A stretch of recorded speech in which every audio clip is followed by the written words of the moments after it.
نحمده ونصلي على رسوله الكريم أما بعد فأعوذ بالله من الشيطان الرجيم ألم تر كيف فعل ربك بأصحاب الفيل ألم يجعل كيدهم في تضليل وأرسل عليهم طيرا أبابيل ترميهم بحجارة من سجيل فجعلهم كعصف مأكول।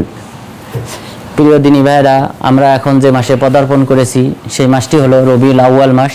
তো এই রবিউল আউয়াল মাসটা হলো এমন একটি মাস যেই মাসটাকে কেন্দ্র করে আমাদের দেশে ছাড়াও অন্যান্য মুসলিম বিশ্বে বিভিন্ন ধরনের বিদাতি কর্মকাণ্ড করা হয়।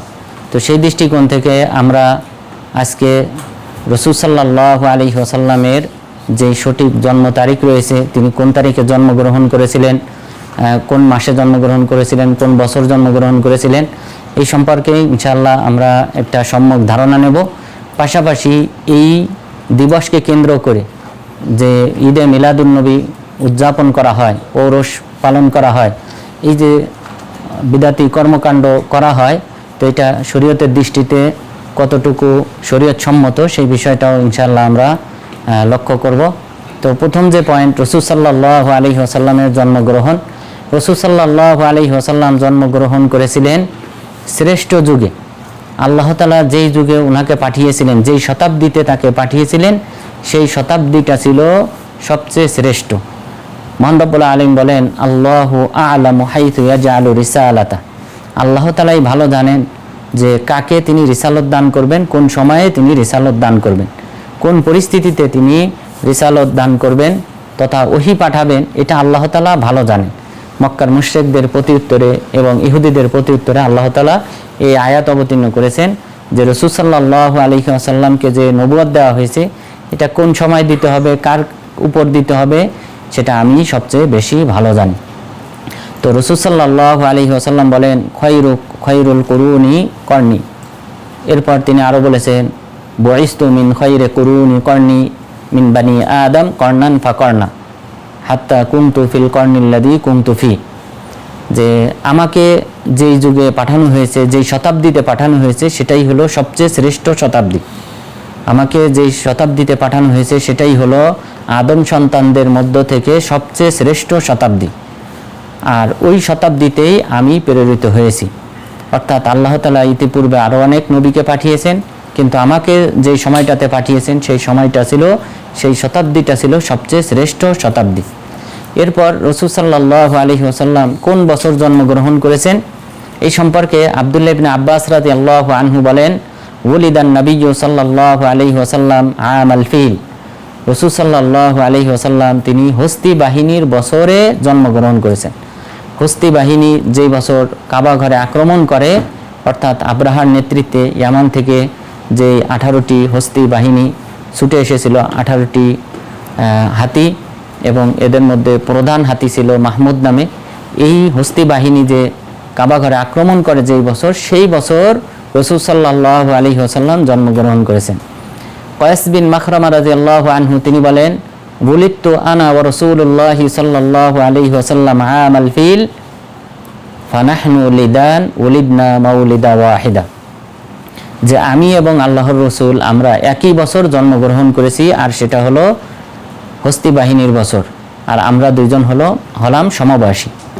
তাহলে কয়েস বিন মাখরামা রাদিয়াল্লাহু আনহু পাশাপাশি আব্দুল্লাহ ইবনে আব্বাস রাদিয়াল্লাহু আনহুর উক্তি থেকে স্পষ্ট যে রাসূল সাল্লাল্লাহু আলাইহি ওয়াসাল্লাম হস্তি বাহিনী যে বছর কাবা ঘরে আক্রমণ করে সেই বছরই জন্মগ্রহণ করেছেন। আর সেই বছরটা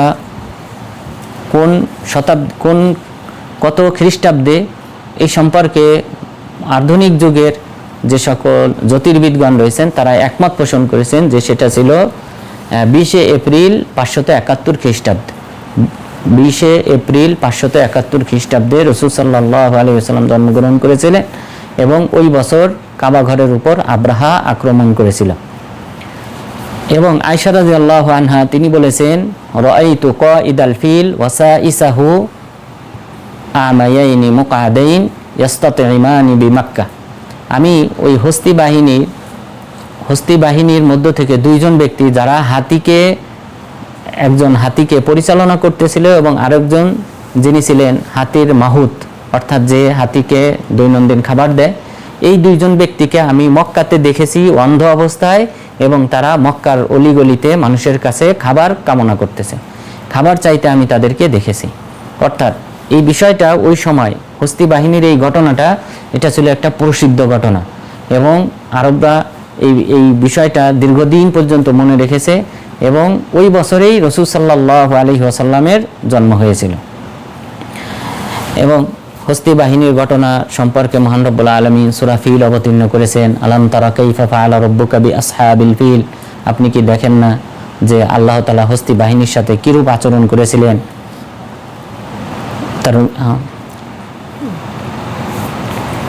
আলাম ইয়াজআল কাইদাহুম ফি তাদলিল, আল্লাহ তাআলা কি তাদের চক্রান্তকে নস্যাৎ করে দেন নাই। ফাজালাহুম কাআসফিন মাকুল, আল্লাহ তাআলা তাদেরকে বক্ষিত ভুসির মতো করে দিয়েছিলেন। এর পূর্বে আল্লাহ তাআলা বলেছেন যে পাখি প্রেরণ করেছিলেন।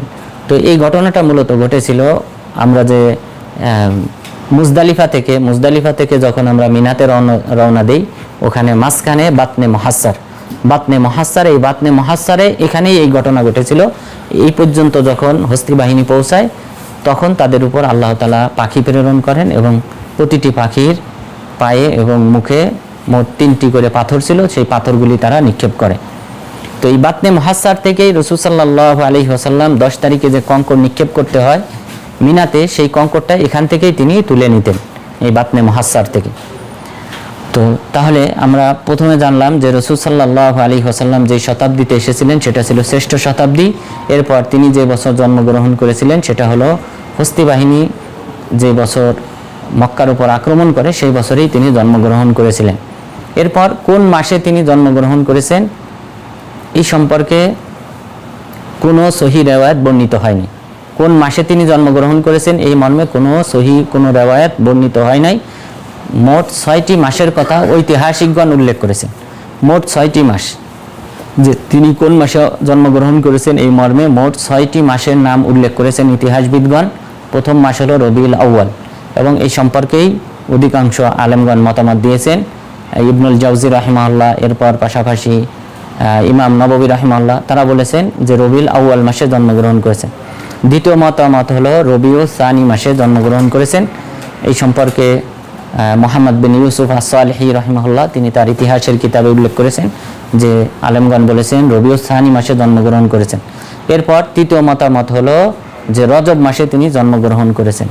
এরপর চতুর্থ মতামত হলো যে তিনি রমজান মাসে জন্মগ্রহণ করেছেন, এবং রমজান মাসে যে জন্মগ্রহণ তিনি করেছেন এটাই আমার দৃষ্টিতে সবচেয়ে শক্তিশালী। রমজান মাসে জন্মগ্রহণ করেছেন এই সম্পর্কে জুবাইর ইবনে বাক্কার রাহিমাহুল্লাহ তিনি মতামত পেশ করেছেন যে রাসূল সাল্লাল্লাহু আলাইহি ওয়াসাল্লাম রমজান মাসে জন্মগ্রহণ করেছেন। এই মতামতটা শক্তিশালী হওয়ার পিছনে একটি কারণ হলো যে সহিহ বুখারীতে আনাস বিন মালিক রাদিয়াল্লাহু আনহু তিনি বলেছেন যে বুইসান নবিয়্যু সাল্লাল্লাহু আলাইহি ওয়াসাল্লাম আলা রাসি 40 সানা, যে রাসূল সাল্লাল্লাহু আলাইহি ওয়াসাল্লামকে নবুয়ত দান করা হয়েছে পরিপূর্ণ 40তম বছরে।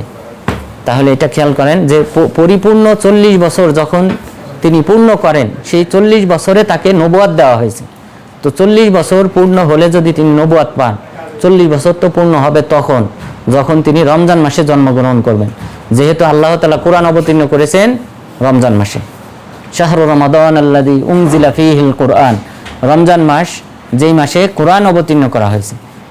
সুতরাং নবুয়ত তো রমজান মাসে তিনি পেয়েছেন, এই ব্যাপারে কোনো ইখতিলাফ নেই।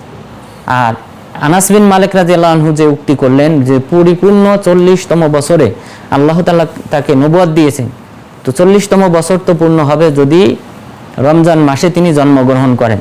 আর রবিউল আউয়াল মাসে যদি জন্মগ্রহণ করেন তাহলে এখানে 5-6 মাসের হয় ব্যবধান থাকবে, যে তিনি হয় আগে জন্মগ্রহণ করেছেন অর্থাৎ 39তম বছরে জন্মগ্রহণ করেছেন, 5 মাস অতিক্রম হয়েছে, অথবা তিনি 40তম বছর 45তম বছরে তিনি নবুয়ত পেয়েছেন যদি রবিউল আউয়াল মাস ধরা হয়। তো সেই দৃষ্টিকোণ থেকে যে জুবাইর ইবনে বাক্কার রাহিমাহুল্লাহ যে মতামত দিয়েছেন রমজান মাসে জন্মগ্রহণ, এটাই সবচেয়ে শক্তিশালী। এবং জুবাইর ইবনে বাক্কার রাহিমাহুল্লাহর পাশাপাশি ইমাম যাহাবী রাহিমাহুল্লাহ তিনিও বলেছেন যে তিনি রাসূল সাল্লাল্লাহু আলাইহি ওয়াসাল্লাম যদি 571 খ্রিস্টাব্দের 20 এপ্রিলে জন্মগ্রহণ করেন তাহলে এটা রমজান মাস ছাড়া অন্য কোনো মাসের সাথে মেলে না। অর্থাৎ সেই বছরের ক্যালেন্ডার যদি হিসাব করা হয় তাহলে সেটা এই রমজান মাসের সাথেই মেলে। পাশাপাশি আবুল খত্তাব, হাফেজ আবুল খত্তাব ইবনু দেহিয়া আল কালবি রাহিমাহুল্লাহ, তিনিও তার ইতিহাস গ্রন্থে এটাই বলেছেন যে রমজান মাসে জন্মগ্রহণ করাটাই সবচেয়ে নিকটবর্তী মতামত। তো দলিলের ভিত্তিতে এটাই মনে হয়, আল্লাহু আলাম। এরপরে পঞ্চম যে মতামত উল্লেখ করা হয়েছে কোন মাসে জন্মগ্রহণ করেছেন তা হলো মুহররম মাস। এরপর ষষ্ঠ মতামত হলো সফর মাস।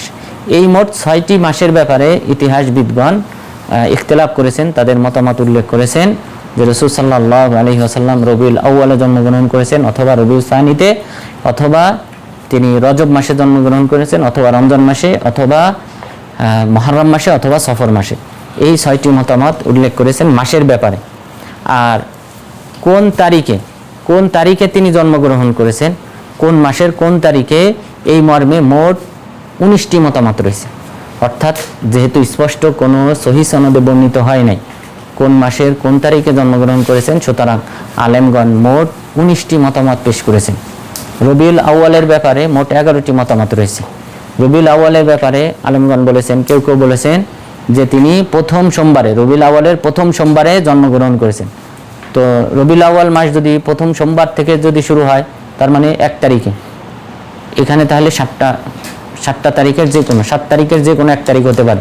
রবিউল আউয়াল মাস ওই সময়ে যদি সোমবার দিয়ে শুরু হয় তাহলে সেটা ছিল প্রথম তারিখ, যদি দ্বিতীয় দিন শুরু হয় তাহলে সেটা ছিল দ্বিতীয় তারিখ। এইভাবে 7টা মত হবে। এরপর কেউ বলেছেন যে না, প্রথম শুক্রবারে, রবিউল আউয়ালের প্রথম শুক্রবারে তিনি জন্মগ্রহণ করেছেন। এখানেও 7টি মত হবে, যেহেতু প্রথম শুক্রবার দিয়ে যদি মাসটা শুরু হয় তাহলে প্রথম তারিখ, এরপর এইভাবে দ্বিতীয় তারিখ, এইভাবে শুরু হবে। অর্থাৎ 7 দিন পর্যন্ত, এই 7 দিনের যে কোনো দিন হতে পারে প্রথম শুক্রবার। এটা হলো দ্বিতীয় মত। এরপর তৃতীয় মত হলো যে রবিউল আউয়ালের 2 তারিখে তিনি জন্মগ্রহণ করেছেন, এবং অনেক আলেমগণ এটাকে অগ্রাধিকার দিয়েছেন। এরপর কেউ বলেছেন যে তিনি রবিউল আউয়ালের 8 তারিখে জন্মগ্রহণ করেছেন, এবং এই মতটা 8 তারিখের মতটা আধুনিক আলেম, পাশাপাশি পূর্ববর্তী অনেক আলেম এটাকে অগ্রাধিকার দিয়েছেন। এরপর কেউ বলেছেন যে না, 9 তারিখে, রবিউল আউয়ালের 9 তারিখে জন্মগ্রহণ করেছেন। আধুনিক যুগের জ্যোতির্বিদ যারা রয়েছেন তারা সকলেই একমত পোষণ করেছেন যে রবিউল আউয়ালের 9 তারিখে তিনি জন্মগ্রহণ করেছেন। অর্থাৎ তারা 571 খ্রিস্টাব্দের 20 এপ্রিলকে সামনে রেখে ওই সময়কার পঞ্জিকা হিসাব করে তারা বলেছেন যে না, রবিউল আউয়ালের 9 তারিখই এটার সাথে মেলে। সেই দৃষ্টিকোণ থেকে তারা বলেছেন 9 তারিখ। এরপর পরবর্তী মতামত হলো যে না, তিনি 10 তারিখে, রবিউল আউয়ালের 10 তারিখে জন্মগ্রহণ করেছেন। এরপর কেউ বলেছেন 11 তারিখ, কেউ বলেছেন 12 তারিখ, এরপর কেউ বলেছেন 17 তারিখ। এবং বর্তমান যুগের যে সকল শিয়া রয়েছে, শিয়া, ইমামিয়া, জাইদিয়া সহ অন্যান্য যত শিয়া রয়েছে, পুরা শিয়া সম্প্রদায় রাসূল সাল্লাল্লাহু আলাইহি ওয়াসাল্লামের জন্ম তারিখ ঈদে মিলাদুন্নবী পালন করে থাকে রবিউল আউয়ালের 17 তারিখে। রবিউল আউয়ালের 17 তারিখে তারা এটা পালন করে থাকে। এরপর কেউ বলেছেন যে রবিউল আউয়ালের 18 তারিখে তিনি জন্মগ্রহণ করেছেন, এবং কেউ বলেছেন রবিউল আউয়ালের 21 অথবা 22, এভাবেই উল্লেখ করা হয়েছে যে তারা বলেছেন যে 21 অথবা 22 তারিখে তিনি জন্মগ্রহণ করেছেন। তাহলে রবিউল আউয়াল সম্পর্কে এই হলো মোট 11টি মতামত। এরপর রবিউল সানি, কেউ বলেছেন রবিউল সানিতে জন্মগ্রহণ করেছেন, যেমনটা মুহাম্মদ বিন ইউসুফ আস-সালিহি তিনি উল্লেখ করেছেন তার ইতিহাসের কিতাবে, কিন্তু এখানে তারিখ উল্লেখ করা হয় নাই। রবিউল সানির কত তারিখে জন্মগ্রহণ করেছেন এই মতটা উল্লেখ করা হয় নাই। এরপর পরবর্তী যে মতামত সেটা হলো রজব মাসের 27 তারিখে জন্মগ্রহণ করেছেন। রজব মাসের তিনি 27 তারিখে জন্মগ্রহণ করেছেন। এরপর রমজান মাসের ব্যাপারে 2টি মতামত পেশ করা হয়েছে। একটা হলো রমজান মাসের 8 তারিখ, 8ই রমজানে তিনি জন্মগ্রহণ করেছেন। কেউ বলেছেন যে না, 12ই রমজানে তিনি জন্মগ্রহণ করেছেন। এরপর মুহররম মাসের ব্যাপারে মোট 3টি মতামত উল্লেখ করা হয়েছে, 3টি তারিখ উল্লেখ করা হয়েছে। প্রথম তারিখ হলো যে মুহররম মাসের 5 তারিখে তিনি জন্মগ্রহণ করেছেন। এরপর দ্বিতীয় মতামত হলো মুহররম মাসের 10 তারিখ তথা আশুরার দিন তিনি জন্মগ্রহণ করেছেন। আর 3 নম্বর মত হলো যে মুহররম মাসের 25 তারিখে তিনি জন্মগ্রহণ করেছেন। এরপর সফর মাসের কোন তারিখে এটা উল্লেখ নাই। তো এই সব মিলে মাস এবং পাশাপাশি মতামত কোন তারিখে জন্মগ্রহণ করেছেন এই সব যদি আমরা একত্রিত করি তাহলে মোট 19টি মতামত হয়, যে এই 19টি মতামতে আলেমগণ উল্লেখ করেছেন।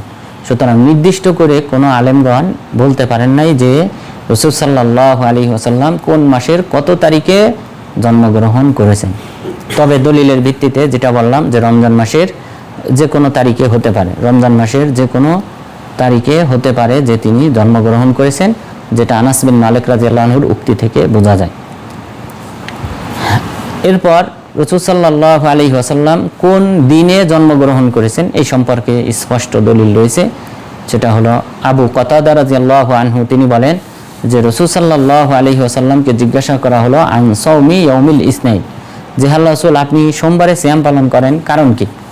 তখন তিনি বললেন ফিহি উলিদতু ওয়া ফিহি উনজিলা আলাই, এটা হলো সেই দিবস যেই দিবসে আমি জন্মগ্রহণ করেছি, অর্থাৎ আমি সোমবারে জন্মগ্রহণ করেছি, পাশাপাশি এই দিবসে আমার উপর কোরআন অবতীর্ণ করা হয়, ওহী করা হয়।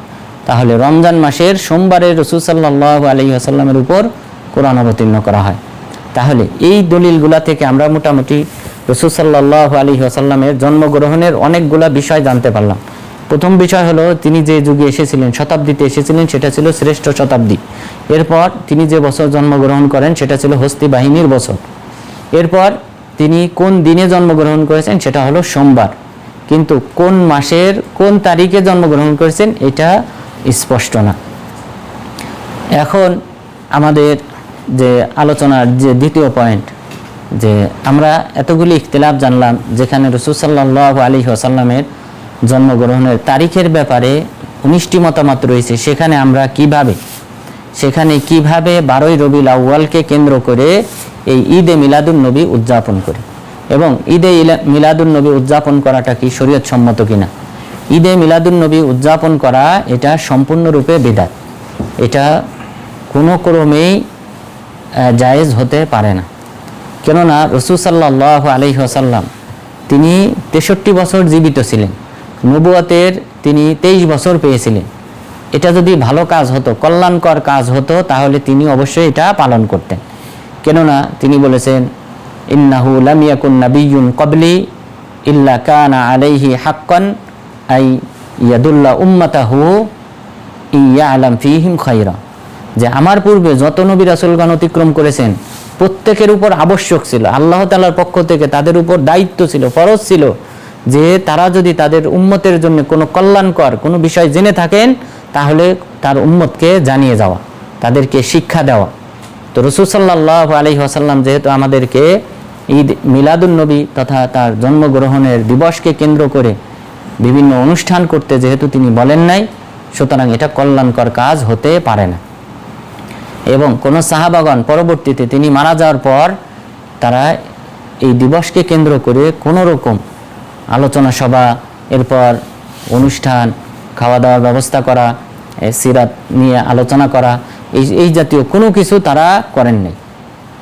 আব্দুল্লাহ ইবনে মাসউদ রাদিয়াল্লাহু আনহু তিনি বলতেন মান কানা মুস্তান্নান ফালিয়াস্তান্না বিমান কদমাত উলাইকা আসহাবু মুহাম্মদ ইখতারাহুমুল্লাহু আযজা ওয়া জাল্লা লিনাশরি দীনিহি ওয়া সুহবাতি নবিয়িহি, তোমাদের মধ্যে কেউ যদি কোনো ব্যক্তির অনুসরণ করতে চায় সে যেন মৃত ব্যক্তিদের অনুসরণ করে। আর মৃত ব্যক্তি বলতে তারা হলেন রাসূল সাল্লাল্লাহু আলাইহি ওয়াসাল্লামের সাহাবাগণ। আল্লাহ তাআলা তাদেরকে দিন প্রচারের জন্য চয়ন করেছেন এবং তার নবীর সুহবাতের জন্য, নবীর সঙ্গী হিসেবে আল্লাহ তাআলা তাদেরকে কবুল করেছেন। ওয়া কানু আলাল হুদাল মুস্তাকিম, এবং তারা ছিলেন সরল সঠিক হিদায়াতের উপর প্রতিষ্ঠিত। তো যদি কোনো ব্যক্তির অনুসরণ করতে হয় তাহলে তো এই সকল মৃত ব্যক্তি যারা রাসূল সাল্লাল্লাহু আলাইহি ওয়াসাল্লামের সাথে ছিলেন, আল্লাহ তাআলা তাদেরকে চয়ন করেছিলেন এবং তারা স্পষ্ট সরল সঠিক ধর্মের উপর প্রতিষ্ঠিত ছিলেন, এই মর্মে কোনো ইখতিলাফ নাই, দ্বিমত নেই। তো সেই ব্যক্তিদেরকেই তো অনুসরণ করা উচিত। সেই ব্যক্তিরা যেহেতু রাসূল সাল্লাল্লাহু আলাইহি ওয়াসাল্লামের জন্মদিবস পালন করেন নাই, সুতরাং আমরাও পালন করব না, এবং কেউ যদি এটা পালন করে তাহলে সে বিদআতে লিপ্ত হবে। রাসূল সাল্লাল্লাহু আলাইহি ওয়াসাল্লাম বলেছেন মান আমিলা আমালান লাইসা আলাইহি আমরুনা ফাহুয়া রাদ, যদি কোনো ব্যক্তি এমন কোনো আমল করে যে আমলের নির্দেশনা আমি প্রদান করি নাই, সেটা প্রত্যাখ্যাত, সেটা গ্রহণযোগ্য হবে না, কবুল হবে না। বরং এই সকল ব্যক্তিদের ফরজ এবং নফল আমল কবুল হবে না। যারা এই বিদাতি কর্মকাণ্ড করবে তাদের ফরজ এবং নফল ইবাদত কোনোটাই কবুল হবে না। রাসূল সাল্লাল্লাহু আলাইহি ওয়াসাল্লাম বলেন, মান আওয়া মুহদিতান ফাআলাইহি লানাতুল্লাহ ওয়াল মালাইকাতি ওয়ান নাসি আজমাইন লা ইউকবালু মিনহু সরফুন ওয়ালা আদল। যে যদি কোনো ব্যক্তি কোনো বিদাতিকে আশ্রয় প্রদান করে, অর্থাৎ সে নিজে বিদাত প্রচলন ঘটায় না, বরং সে বিদাতি ব্যক্তিকে শুধু সাহায্য করেছে বা আশ্রয় প্রদান করেছে, সেই ব্যক্তির উপর আল্লাহ তাআলার অভিশাপ, ফেরেশতাদের অভিশাপ, সমগ্র মানব জাতির অভিশাপ। এরপরে বললেন লা ইউকবালু মিনহু সরফ ওয়ালা আদল, এবং ওই ব্যক্তির ফরজ এবং নফল কোনো আমল কবুল করা হবে না। সুতরাং এই জাতীয় বিদাতি কর্মকাণ্ড থেকে অবশ্যই আমাদেরকে দূরে থাকতে হবে। এবং পাশাপাশি যারা এই দিবসকে পালন করে, রাসূল সাল্লাল্লাহু আলাইহি ওয়াসাল্লামের মিলাদুন নবী জন্মদিবস যারা পালন করে, তারা প্রকৃতপক্ষে খ্রিস্টানদের অনুসরণ করে। কেননা খ্রিস্টানরা তারা ঈসা আলাইহিস সালামের জন্মদিবসকে কেন্দ্র করে ক্রিসমাস দিবস পালন করে, আর এটা মুসলিমরা শিক্ষা করেছে এবং রপ্ত করেছে মূলত এই খ্রিস্টানদের থেকেই। এই কারণে রাসূল সাল্লাল্লাহু আলাইহি ওয়াসাল্লাম বলতেন, লা তুতুরুনি কামা আতরাতিন নাসারা ইবনা মারিয়াম, তোমরা খ্রিস্টানরা যেভাবে ঈসা আলাইহিস সালামকে নিয়ে যেভাবে বাড়াবাড়ি করেছে, তোমরা আমাকে নিয়ে অনুরূপ বাড়াবাড়ি করবে না। এবং সেটাই হচ্ছে। তিনি যেটা আশঙ্কা করেছিলেন জীবদ্দশায়, যে ঈসা আলাইহিস সালামকে নিয়ে তার উম্মতরা যেভাবে বাড়াবাড়ি করেছে, ওনাকে আল্লাহ তাআলার পর্যায়ে নিয়ে গেছে, আমার এই উম্মত আমাকে নিয়ে বাড়াবাড়ি করবে। এ কারণে রাসূল সাল্লাল্লাহু আলাইহি ওয়াসাল্লাম নিষেধ করেছেন। সুতরাং তাকে নিয়ে আলাদা এই যে জন্ম দিবস পালন করা, যেটা খ্রিস্টানরা করে থাকে, মূলত তাদের থেকেই মুসলিমরা রপ্ত করেছে। এবং এই কারণে রাসূল সাল্লাল্লাহু আলাইহি ওয়াসাল্লাম বলেছেন, লা তাত্তাবিউন্না সুনানা মান কানা ক্বাবলাকুম হাযওয়াল কুযযা বিল কুযযা হাত্তা লাউ দাখালু জুহরা যাব লা দাখালতুমু, যে তোমরা অবশ্যই ইহুদি খ্রিস্টানদেরকে অনুসরণ করবে প্রতিটি পদঙ্ক, তারা যেখানেই পা ফেলবে সেখানেই তোমরা পা ফেলবে। এইভাবে তাদেরকে অনুসরণ করতে করতে তারা যদি গুইসাপের গর্তেও প্রবেশ করে, তাহলে তোমরাও গুইসাপের গর্তে প্রবেশ করবে। তাহলে আমরা এখন তো সেই দিকেই হাঁটছে। মুসলিমরা জন্মদিবস এখন প্রতিটা স্কুলে, বাংলাদেশের প্রতিটা স্কুলে প্রতিটা ছাত্রছাত্রীর জন্ম তারিখ নোট করা হয়, কোন তারিখে কার জন্মদিবস, সেই দিবসকে লক্ষ্য করে কিছু চাঁদা তুলে তারপরে তারা অনুষ্ঠান করে। তো এই যেভাবে মুসলিমরা গ্রাস হয়েছে, ইহুদি খ্রিস্টানদের দ্বারা যেভাবে প্রভাবিত হয়েছে, এগুলি রাসূল সাল্লাল্লাহু আলাইহি ওয়াসাল্লাম ভবিষ্যৎবাণী করে গিয়েছেন এবং আমাদেরকে সতর্ক করেছেন। এই কারণে তিনি বহুবার বলেছেন, ওয়া খালিফু আহলাল কিতাব, তোমরা আহলে কিতাবদের বিরোধিতা করো। এই সম্পর্কে আবু উমামা আল বাহিলি রাদিয়াল্লাহু আনহু বলেন, কিছু মুরব্বী আনসার সাহাবাগণ বসা ছিলেন এক জায়গায়, তাদের চুলগুলি, দাড়িগুলি সাদা ছিল।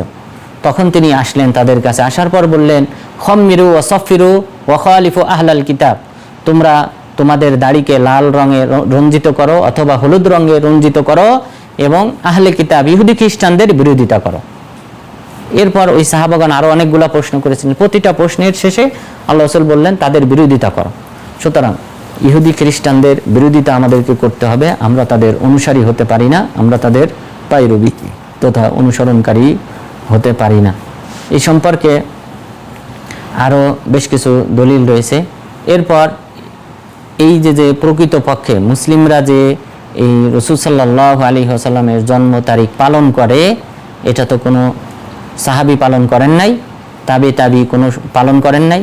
এরপর পরবর্তী জেনারেশন, অর্থাৎ কুরুন আল খাইরিয়া, অর্থাৎ সর্বশ্রেষ্ঠ তিনটা যে যুগ রয়েছে, এই যুগের কোনো আলেম এই ঈদে মিলাদুন নবী পালন করেন নাই। এটা প্রকৃতপক্ষে শিয়াদের মাধ্যমে প্রচলিত হয়েছে।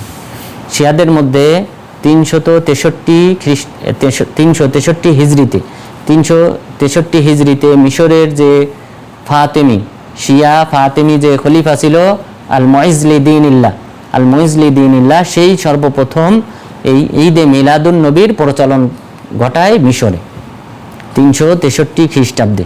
এবং ইমাম তকিউদ্দিন আল মাকরিজি রাহিমাহুল্লাহ, তিনি তার আল মাওয়াইজ ওয়াল ইতিবার গ্রন্থে তিনি উল্লেখ করেছেন যে ওই সময় সে মোট 29টি দিবস প্রচলন ঘটায়। ওই একই টাইমে সে মোট 29টি দিবসের প্রচলন ঘটায়, অর্থাৎ একটা বছরে মোট 29টি দিন, অর্থাৎ মানুষদেরকে এইসব নিয়ে ব্যতিব্যস্ত রাখা। যেন মানুষ তার বিরুদ্ধে আন্দোলন না করে। যেহেতু সে শিয়া ছিল, মুসলিম সুন্নিরা তাদের বিরুদ্ধে অবশ্যই আন্দোলন করতেন, বিদ্রোহ করতেন। তো সে মানুষকে ব্যতিব্যস্ত রাখার জন্যে এই দিবস, মোট 29টি দিবসের প্রচলন ঘটায়। তার মধ্যে একটি হলো যে রাসূল সাল্লাল্লাহু আলাইহি ওয়াসাল্লামের ঈদে মিলাদুন্নবী। তো শিয়ারা যেটা পালন করেছে সেটা আমরা সুন্নিরা পরবর্তীতে রপ্ত করেছি। পরবর্তীতে যে মুসলিম শাসকগণ এসেছেন, নুরুদ্দিন জঙ্গি তিনিও এই ঈদে মিলাদুন্নবী পালন করেছেন। সালাহউদ্দিন আইয়ুবী তিনিও পালন করেছেন। এরপর মামালিক, তাদেরকে অনুসরণ করে পরবর্তীতে যে দাস শ্রেণীর ব্যক্তিরা মুসলিম শাসক হয়ে যায় মিশরের, তারাও পরবর্তীতে এটার প্রচলন ঘটেছে। এরপর পরবর্তীতে যখন তুরস্কের যে সালতানাত, অটোমান সাম্রাজ্য যেটা প্রতিষ্ঠিত হয়, তারাও এটা অব্যাহত রেখেছে। তবে এটার উৎপত্তি ছিল 363 খ্রিস্টাব্দে আল মুইজলি দিনিল্লাহ, এই শিয়া মতাবলম্বী এই ব্যক্তির মাধ্যমে এটার প্রচলন ঘটে এবং পরবর্তীতে সুন্নিরাও এটা পালন শুরু করে।